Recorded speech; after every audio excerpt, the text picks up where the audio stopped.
Hello students, हमारे YouTube channel ppm study पर आपका स्वागत है। अपन देख रहे थे चैप्टर नंबर 2 और इसमें अपन ने बीजांड तक की का पढ़ लिया है कि बीजांड की संरचना कैसी होती है, बीजांड के टाइप पढ़ लिए थे। ठीक है, नेक्स्ट टॉपिक है गुरु बीजाणु जनन। ठीक, यानी बीजांड जो होता है ना उसे गुरु बीजाणुधानी कहते हैं। ठीक है, तो उस गुरु बीजाणुधानी में गुरु बीजाणुओं का निर्माण होगा तो उसी को क्या कहेंगे, गुरु बीजाणु जनन। ठीक है, सुनिए, गुरु बीजाणु मात्र कोशिका, गुरु बीजाणु मात्र कोशिका जो कि 2n होती है, इसमें अर्धसूत्री विभाजन होगा। कौन सा विभाजन होगा? अर्धसूत्री विभाजन। और उससे क्या बनेंगे? गुरु बीजाणु। ये कैसे होंगे? अगुणित। तो गुरु बीजाणु मात्र कोशिका से गुरु बीजाणु बनने की क्रिया गुरु बीजाणु जनन कहलाती है। अब ये क्रिया किस प्रकार से स्टार्ट होती है ये अपन देखते हैं। ठीक है, तो ये जो देख रहे हो ये है बीजांड कार्य, बीजांड कार्य। ठीक, जैसे मैंने बताया था कि बीजांड कार्य के द्वारा ही बीजांड का निर्माण होता है, तो ये क्रिया स्टार्ट हो गई है। बीजांड कार्य प्रारंभ में बहुकोशिकीय संरचना होती है, यानी कि इसमें खूब सारी कोशिकाएं पाई जाती है एक समूह के रूप में। फिर इसकी कोई एक कोशिका अधस्तवर की एक कोशिका आकार में वृद्धि कर लेती है। ठीक है, अधस्तवर की कोई एक कोशिका आकार में क्या कर लेगी? वृद्धि। इस कोशिका को कहेंगे पर पशु कोशिका। बीजांड कार्य की कोई एक कोशिका आकार में वृद्धि कर लेती है, उस कोशिका को क्या कहते हैं? पर पशु कोशिका। ठीक है, फिर इस कोशिका में विभाजन हुआ और विभाजन से कितनी कोशिकाएं बनी? 2 कोशिकाएं बनी। ऊपर वाली कोशिका को कहते हैं प्राथमिक भित्तीय कोशिका और नीचे वाली कोशिका को कहते हैं प्राथमिक बीजाणु जन कोशिका। 2 कोशिकाएं बन गई, ऊपर वाली प्राथमिक वित्तीय कोशिका, नीचे वाली प्राथमिक बीजाणु जन कोशिका। तो प्राथमिक वित्तीय कोशिका तो ज्यादातर विभाजित होती नहीं है, और अगर विभाजित होती भी है तो चारों तरफ भित्ति का निर्माण कर लेती है। ठीक है, यानी कि ये तो विभाजित होगी नहीं, होगी तो भित्ति का क्या कर लेगी? निर्माण। अब रही बात प्राथमिक बीजाणु जन कोशिका की, तो प्राथमिक बीजाणु जन कोशिका बिना विभाजित हुए गुरु बीजाणु मात्र कोशिका में बदल जाती है। गुरु बीजाणु मात्र कोशिका में बदल जाएगी बिना विभाजन हुए। तो यहाँ पर ये जो कोशिका देख रहे हो आप, ये कोशिका कौन सी है? गुरु बीजाणु मात्र कोशिका। किससे बनी? प्राथमिक बीजाणु जन कोशिका। तो प्राथमिक बीजाणु जन कोशिका गुरु बीजाणु मात्र कोशिका में बदल गई, आकार में क्या हो गया? इसके वृद्धि हो गई। अब गुरु बीजाणु मात्र कोशिका जो मैंने अभी बताया कैसी होती है? 2n होती है, मतलब द्विगुणित होती है। द्विगुणित का मतलब है कि कोशिका के केंद्रक में गुणसूत्र के 2 समुच्चय उपस्थित होते हैं। ठीक है, किसी बच्चे ने पूछा भी था कमेंट करके कि द्विगुणित और अगुणित क्या होता है, तो द्विगुणित को 2n से लिखते हैं, जिसका मतलब है कि इसमें गुणसूत्र के 2 समुच्चय उपस्थित है।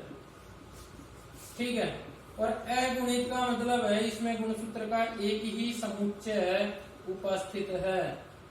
ठीक, सपोज कि मान लीजिए किसी पादप की कोशिका के केंद्रक में 24 गुणसूत्र पाए जाते हैं, तो 12-12 के 2 समुच्चय में होंगे, तो टोटल कितने होंगे? 24।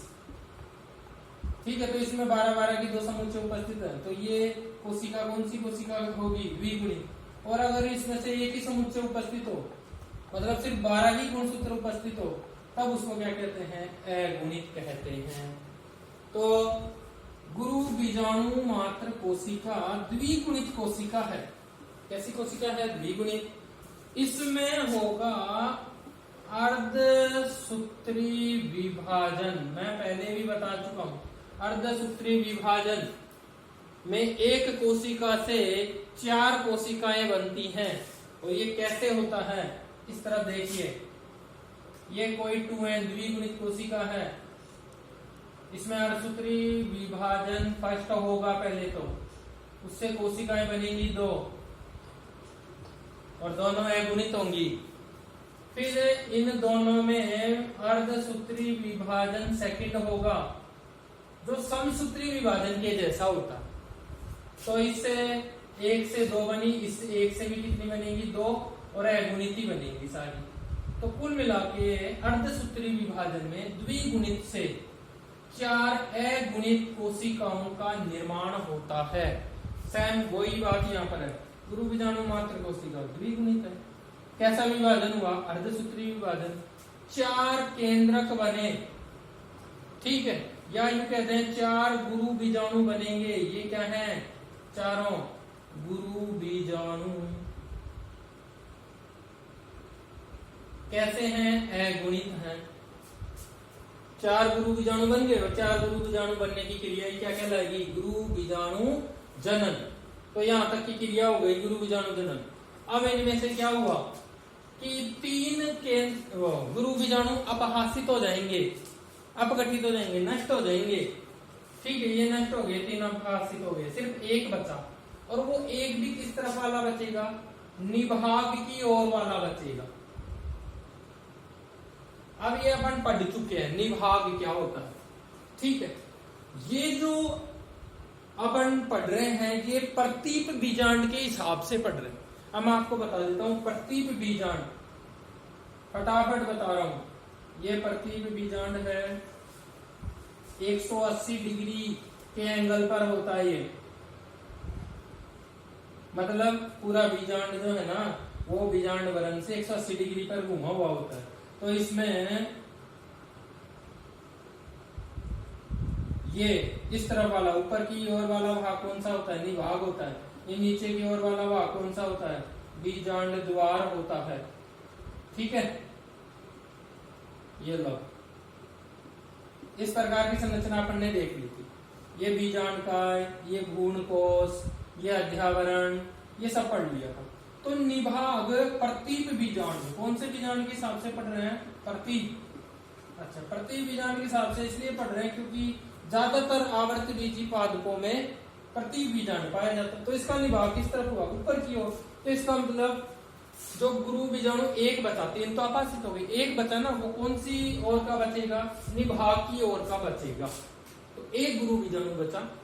ठीक, ये 3 जो अपहासित हुए, ये क्या करेंगे, इसको भोजन देंगे, यानी पोषण देंगे, ताकि ये अपने आकार में वृद्धि कर सके। ठीक है, तो यहां तक की क्रिया तो हो गई गुरु बीजाणु जनन। इसके आगे ये जो गुरु बीजाणु है ना, ये गुरु बीजाणु मादा युग्म कोदभिद का निर्माण करेगा। मादा युग्म कोदभिद यानी भ्रूण कोश का निर्माण करेगा। कैसे करेगा वो अपन अब देखते हैं। तो 1 गुरु बीजाणु बच रहा है अपने पास। ठीक, उसको 3 अपहासित होने वाले गुरु बीजाणु पोषण देने का काम कर रहे हैं, जिससे क्या होगा, ये गुरु बीजाणु आकार में वृद्धि कर लेगा। तो अपना अगला टॉपिक है मादा युग्म कोदभिद या भ्रूण कोश। ठीक है, मादा युग्म कोदभिद या भ्रूण कोश कैसे बनेगा, वो उससे आगे का अपने स्टार्ट करते हैं। तो ये एक गुरु बीजाणु बचा हुआ है अपने पास। ठीक, बीच में आ जाएगा, आकार में वृद्धि कर लेगा। अब क्या होगा, इसके अलावा इसमें रिक्तिकाएं भी पाई जाती है। ठीक है, अब इस गुरु बीजाणु में समसूत्री विभाजन होगा, समसूत्री विभाजन, जिससे कितने केंद्रक बन जाएंगे? 2 केंद्रक बन जाएंगे। 2 केंद्रक बने, ये लो, और केंद्रक रिक्तिकाओं के कारण इन दोनों केंद्रकों के बीच में रिक्तिका आ गई, और जिसके कारण ये दोनों केंद्रक कहां पहुंच गए? ध्रुव पर पहुंच जाएंगे। बीच में क्या आ गई? रिक्तिका, जो इनको ध्रुवों पर धकेल देंगी। तो 2 केंद्रक बन गए, दोनों ध्रुवों पर पहुंच गए। फिर हुआ इसमें अगला समसूत्री विभाजन। अब हुआ तो 4 केंद्रक बन गए, 2 बन गए ऊपर, 2 बन गए नीचे। फिर हुआ समसूत्री विभाजन। अब की बार कितने बन जाएंगे? बताओ, समसूत्री में 1 से कितने बने? 2, 2 से कितने हो गए? 4, और अब की बार कितने बन जाएंगे? 8। तो 8 में दोनों ध्रुवों पर 4-4 केंद्रक बन गए। दोनों ध्रुवों पर क्या बन गए? 4-4 केंद्रक। ठीक है, अब क्या होगा आगे? दोनों ध्रुवों से एक केंद्रक मध्य में आ जाएगा, केंद्र में आ जाएगा। दोनों ध्रुवों से एक केंद्रक कहां आ गया? मध्य में। और 3 केंद्रक कहां रह गए? ध्रुवों पर ही रह गए। ये लो, टोटल बन गए 8 केंद्रक। ठीक है, दोबारा सुन लो। एक ध्रुव बीजाणु बचा था, उसमें समसूत्री विभाजन से 2 बने, बीच में रिक्तिका के कारण कहां पहुंच गए? ध्रुवों पर। फिर विभाजन हुआ, कितने बने? 4 में फिर विभाजन हुआ, कितने बने? 8। फिर 8, 4 ध्रुवों पर उपस्थित है। दोनों ध्रुवों से एक कहां गए? बीच में आ गए। ठीक, अब इसके बाद में क्या होगा? इन केंद्रकों के मध्य भित्ति का निर्माण हो जाएगा। किसका निर्माण हो जाएगा? भित्ति का, जिससे कोशिकाओं का निर्माण हो जाएगा। ये लो, 3 कोशिकाएं बन गई ऊपर की ओर। किस तरफ? निभाग की ओर, क्योंकि अपन ऊपर वाला भाग कौन सा मान के चल रहे हैं? निभाग। तो इसके जस्ट नीचे वाला कौन सा होगा? बीजांड द्वार। नीचे की ओर भी 3 कोशिकाएं बन गई, ये लो, और 2 केंद्रक बीच में है। ठीक, तो ये बीच वाली केंद्रीय कोशिका बन गई। अब क्या होगा कि ये जो बीच के जो 2 केंद्रक देखते हैं, ये अगुणित है, सारे केंद्रक अगुणित है। ये दोनों केंद्रक आपस में मिल जाएंगे, अगुणित हैं दोनों, आपस में मिल जाएंगे और मिलकर के द्विगुणित द्वितीयक केंद्रक का क्या कर लेंगे? निर्माण। तो इसको अपन यूं समझ सकते हैं,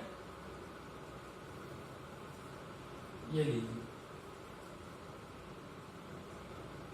3 कोशिकाएं बन गई ऊपर की ओर, निभाग की ओर। इन 3 कोशिकाओं को कहेंगे प्रतिमुखी कोशिका। बीजांड की संरचना में देखा था अपन ने, नीचे की ओर बन गई 3 कोशिकाएं। ठीक है, 3 कोशिकाएं कौन कौन सी? एक अंड कोशिका और 2 नीचे वाली सहायक कोशिका, और इन तीनों के समूह को कहते हैं अंड समुच्चय। क्या कहते हैं? अंड समुच्चय। अब मैंने बताया कि बीच वाले जो दोनों केंद्रक हैं उन मिलकर के एक ही केंद्रक का क्या कर लेते हैं? निर्माण। और वो ठीक है ध्रुवीय केंद्रक हो जाएगा। ये कैसा केंद्रक है? द्विगुणित द्वितीयक केंद्रक। इसे संलीन केंद्रक भी कहेंगे। ठीक, तो ये बीच वाली जो कोशिका है इसको अपन यूं दिखा सकते हैं, ये केंद्रीय कोशिका हो गई।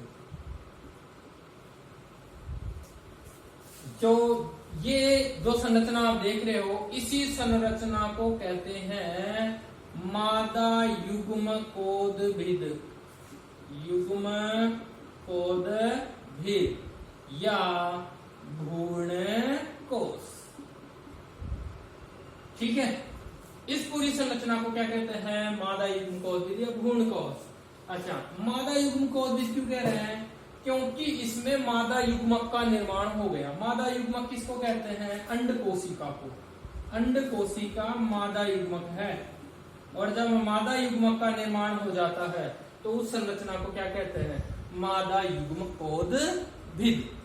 ठीक, तो इस प्रकार भ्रूण कोश का निर्माण हो गया।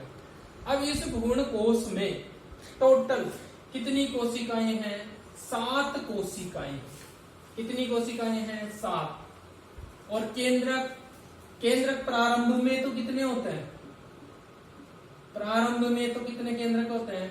8 केंद्रक होते हैं। बाद में परिपक्व अवस्था में 7 ही केंद्रक रह जाते हैं। अब इन 7 केंद्रकों में से 6 केंद्रक कौन कौन से? 3 प्रतिमुखी कोशिकाओं वाले और 3 ये नीचे वाले सहायक कोशिका के, अंड कोशिका के। ये तो होते हैं अगुणित। ठीक है, ये कैसे हैं? अगुणित। ये भी कैसे हैं? सारे अगुणित है। और बीच वाला कैसा है? द्विगुणित। कैसे बना? 2 अगुणित केंद्रकों के मिलने से। तो इस प्रकार से ये भ्रूण कोश यानी कि मादा युग्म कोश विधि का निर्माण हो गया। किसके द्वारा हुआ? गुरु बीजाणु के द्वारा। ठीक है, तो भ्रूण कोश कहाँ प्रेजेंट होता है? बीजांडकाय के अंदर।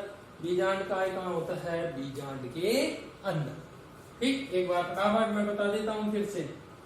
ये भ्रूण कोश, ठीक, इसमें उपस्थित है बीजांडकाय में। बीजांडकाय के चारों ओर क्या उपस्थित होता है? अध्यावरण। ये बीजांड हो गया। ठीक, और इसमें ये भ्रूण कोश है। मुख्य संरचना बीजांड की भ्रूण कोश ही होता है। और भ्रूण कोश में अंड कोशिका यानी कि मादा युग्मक उपस्थित होने के कारण भ्रूण कोश को मादा युग्म कोश विधि भी कहते हैं। युग्म कोश विधि कहते हैं। ठीक है, और इसी के साथ अपना सेकंड चैप्टर भी खत्म हो गया। ठीक, अच्छा, पिछले एक वीडियो में मैंने एक क्वेश्चन पूछा था आपसे, लेकिन अफसोस की बात है कि बहुत ही कम स्टूडेंट्स ने उसका आंसर दिया। लेकिन जिन्होंने भी दिया बिल्कुल सही दिया था। क्वेश्चन क्या था कि 60 पराग कण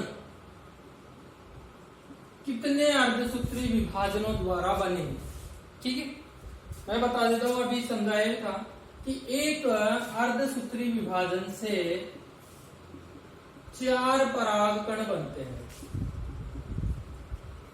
ठीक है, एक से कितने बनते हैं? 4। तो ऐसा कर लो, 60 में 4 का भाग दे लो, कितने आए?